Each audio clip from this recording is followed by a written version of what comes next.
HTTP는 암호가 안 되기 때문에 데이터가 평문으로 다 뚫립니다. 그래서 TLS 암호를 갖다 붙인 게 HTTPS예요. TLS 1.1을 서버 개인키가 유출되면 과거 통신량까지 복구가 돼버립니다. 그래서 TLS 1.3을 써야 돼요. ECDH 기반 임시 키 교환을 해서 순방향 비밀성을 보장하기 때문에 과거 데이터를 보호할 수 있고 핸드쉐이크 과정이 단순화됩니다.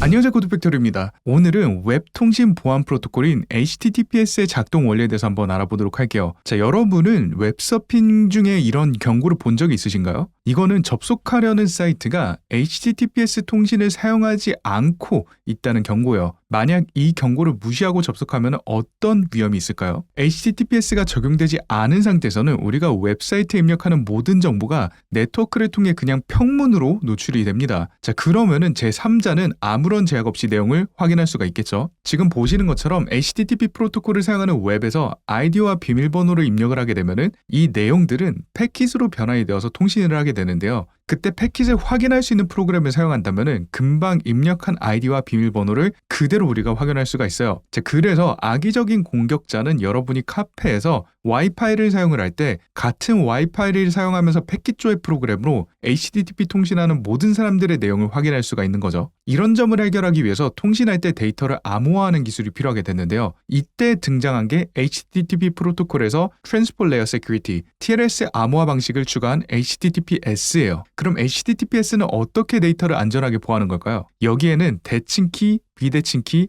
암호화 기술이 함께 있습니다. 자, 먼저 대칭키 암호화는 시메트릭이라는 이름처럼 데이터를 잠그는 데 사용하는 키와 데이터를 푸는 데 사용하는 키가 동일하다는 뜻이에요. 이 대칭키라는 개념은 그렇게 어렵지가 않습니다. 하지만 대칭키 암호화 방식으로 우리가 통신을 하게 된다면은 이 대칭키가 탈취당하는 순간부터는 이러한 통신 방식도 더 이상 안전하지 않은 통신이 됩니다. 자, 그리고 애초에 어떻게 키를 정보를 받는 쪽과 공유를 해야 하는지에 대한 어려움도 생기죠. 자, 이거를 보완하기 위해서 비대칭키 암호화 기술을 사용하게 됩니다. 비대칭키 암호화에서는 한 쌍의 공개 키와 개인 키를 사용합니다. 공개 키는 다른 사람과 공유할 수 있는 키고 개인 키는 공유하면 안 되는 키인 거죠. 자, 이 비대칭키 암호화는 특징이 있어요. 공개 키로 암호화한 것은 개인 키로만 풀 수가 있고 개인 키로 암호화한 것은 공개 키로만 복구할 수가 있다는 거예요. 자, 그래서 정보를 받는 사람이 공유받은 공개 키로 데이터를 풀 수가 있다면은 이 데이터가 누구 것인지 입증이 가능할 정도로 어려운 알고리즘으로 구현된 키라고 보시면 좋습니다. 자, 예를 들어서 카카오의 공개 키로 정보를 열람할 수 있다면은 그 정보가 카카오 것이라고 입증할 수가 있어요. 자, 사실 이미 이 방식으로 우리는 은행 거래와 전자서명을 하고 있어요. 다시 정리하자면은 대칭키는 암호화하고 복호화하는 데 같은 키를 사용한다는 것이고 비대칭키는 공개 키로 암호화한 것은 개인 키로, 개인 키로 암호화한 것은 공개 키로 복호할 수 있다는 것입니다. 자, 이 정도만 이해하고 있어도 다음 HTTPS의 통신 과정을 이해하는 데 무리가 없어요. 자, 통신이라는 것은 요청을 보내는 쪽과 요청을 받는 쪽이 있어요. 자, 이거를 클라이언트와 서버라고 우리가 얘기를 해보도록 할게요. HTTPS 통신을 하려면은 크게 4단계 과정을 거칩니다. 자, 첫 번째로 TCP 핸쉐이크를 하게 돼요. 클라이언트가 서버가 실제로 데이터를 주고받기 전에 서로 통신이 가능한 상태인지 확인하는 과정이에요. 자, 이렇게 3번의 신호를 주고받으면은 신뢰할 수 있는 통신 연결이 성립됩니다. 자, 두 번째로 Certificate Check 과정을 거치게 됩니다. TLS 핸쉐이크 과정 중에서 인증서를 교환하는 과정이죠.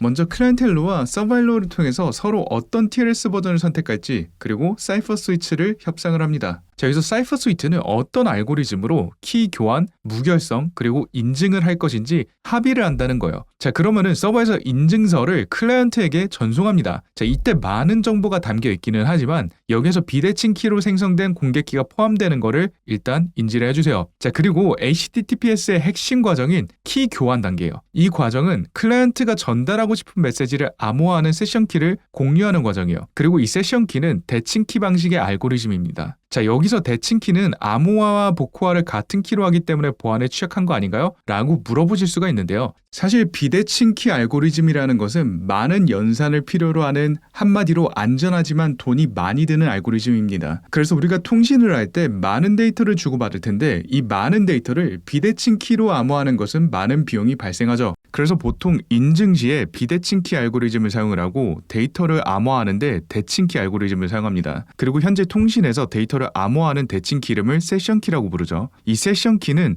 비대칭키 알고리즘으로 암호화해서 서버로 보내기 때문에 중간에 제3자가 탈취를 한다고 하더라도 서버의 개인키를 모르면 세션키를 알아낼 수가 없습니다. 자, 그리고 이 세션 키는 아까 인증서 교환 과정에서 받은 서버의 공개 키로 암호화하기 때문에 클라이언트가 서버의 공개 키로 암호화된 세션 키를 전송하면은 서버는 자신의 개인 키로 복호화해서 진짜 세션 키를 알 수가 있습니다. 자, 그럼 이제 클라이언트와 서버는 안전하게 세션 키를 공유하게 됐어요. 이제 남은 작업은 클라이언트가 공유된 세션 키로 데이터를 암호화해요. 데이터를 대칭 키 알고리즘인 세션 키로 암호화하기 때문에 비대칭 키 알고리즘을 사용할 때보다 훨씬 더 빠르고 많은 양의 데이터를 처리할 수가 있습니다. 자, 그리고 클라이언트가 암호화된 데이터를 전송합니다. 그럼 서버는 데이터를 세션 키로 복호화해서 진짜 데이터를 얻게 되는 거죠. 사실 지금까지 설명드린 보안 연결 수립 과정은 TLS 1.2 버전의 RSA 방식을 예로 든 거예요. 자, 그리고 현재는 많은 기업들이 보안이 강화된 TLS 1.3 버전을 지원하면서 선호하는데요. 왜냐면요, 그거는 바로 순방향 비밀성 때문이에요. RSA 방식이 취약점은 한 번이라도 서버의 개인키가 노출이 되면은 예전에 통신했던 내용들을 공격자가 다 파악할 수 있게 돼요. 즉, 과거 내용의 비밀성을 지킬 수가 없기 때문에 RSA 방식은 순방향 비밀성을 제공할 수가 없는 거예요. 자, 이러한 RSA 방식의 약점을 보완하고 순방향 비밀성을 제공하는 방식이 바로 디피-헬만 계열 알고리즘, 대표적으로 ECDHE 방식입니다. 자, ECDHE 방식은 키 교환 단계에서 비대칭 키 알고리즘으로 임시 키를 각각 따로 생성하고 교환합니다. 자, 그러면은 클라이언트는 자신의 임시 개인키와 서버의 임시 공개키를 가지게 되고 서버는 자신의 임시 개인키와 클라이언트의 임시 공개키를 가지게 돼요. 자, 그리고 이 값으로 각자 계산해서 최종적인 세션키를 만들어내게 돼요. 자, 이 방식을 사용하면은 RSA 방식과 비교했을 때 두 가지 장점이 있어요. 자, 첫 번째, 세션키 정보가 네트워크에 노출될 일이 없습니다. RSA 방식은 세션키 정보를 암호화해서 보내야 했지만 ECDHE는 계산을 통해 양쪽이 비밀값을 함께 만들어내기 때문에 중간에서 세션키 정보 자체를 가로채는 것이 원천적으로 불가능해요.